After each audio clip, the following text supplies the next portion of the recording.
Delta மற்றும் வட தமிழக மாவட்டங்களில் இன்று கடும் பனிப்பொழிவு நீடித்தது. அரியலூர் மாவட்டத்தில் கடந்த சில தினங்களாக மழை பெய்து வந்த நிலையில் இன்று காலை அரியலூர், ஜெயங்கொண்டம், செந்துறை உள்ளிட்ட சுற்றுவட்டார பகுதிகளில் கடும் பனிப்பொழிவு ஏற்பட்டுள்ளது.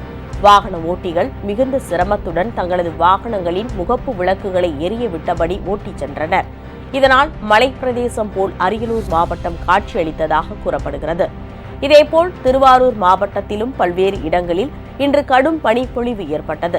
குறிப்பாக புகழ்பெற்ற திருவாரூர் தியாகராஜர் கோவில் தெப்பக்குளத்தை முழுவதுமாக பனிமூட்டம் மூடி மறைத்துள்ளது. அதேபோல் விவசாய நிலங்களையும் இந்த பனிமூட்டம் மூடி மறைத்துள்ளது. இதேபோல் கடலூர், பெரம்பலூர், விழுப்புரம் மாவட்டங்களிலும் பனிப்பொழிவு நிலவியது.